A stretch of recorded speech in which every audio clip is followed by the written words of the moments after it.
What's going on YouTube? How is everybody today? Very good to hear. Today I want to talk about a band called Mumford and Sons. The album's called Sigh No More, released in 2010 on Glassnote Records. These guys are a European band from East London. They're a quartet. They play kind of adult contemporary, folky, old-timey kind of sounding roots music, I guess. A little bit of Celtic sound infused into it. Old-timey, I mean. You know, it's very acoustic based. It's got banjos and mandolins and organs. And they throw in a little violin on some parts, and trumpets and cellos and flugelhorns and stuff like that. It sounds like, you know, what the whole Fleet Foxes, Kings of Leon, Elliot Brewer are kind of doing, the whole old-time revival kind of sound, like barnyard music. One website called it hoedown pop. And there are a couple of hoedown-ish moments on this album for sure. The music on here is very much so radio-friendly, very accessible, stuff that's already on the cusp of mainstreamness, big in Britain and stuff like that. The whole feeling of this album is one of, you know, regret and remorse and being forlorn, singing about topics of, you know, broken pride and failed relationships, songs about, you know, fucking up things, breaking hearts, you know, a lot of love, little essences of hope here and there. You know, it doesn't have a lot of subtlety on it. Everything on here is very, very heavy-handed, with the whole crescendos that you can see having a mile away, the kind of over-emotive singing on here. Although it does sound earnest, there is a fair degree of sincerity going on here, but it's kind of overwrought, bordering on sappy at some points.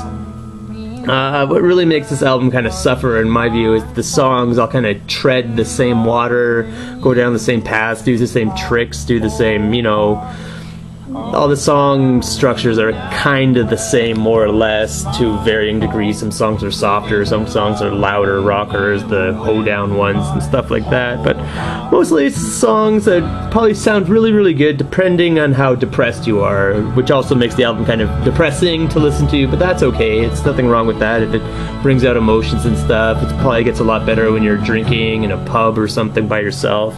Definitely feeling bad for yourself, lonely-ass music, for sure. A couple of the whole reason I want to talk about it, because it's not really all that far out of an album or anything, is just because a lot of websites are calling this like the next big thing or album of the year.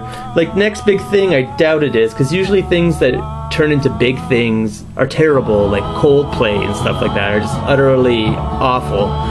So I don't think these guys are too far gone into the whole spectrum of being tasteless garbage to be the next big thing. But album of the year, I don't know. I just want to see what you guys thought about it, if anyone out there heard this and what they think about that. But it's definitely good music to listen to if you're, you know, drunk and miserable. It does sound very nice. Stylistically, it's very confident. It's the first album they've ever recorded. They're relatively young guys. The sound in here is very, very mature. You know, nothing sounds overtly forced.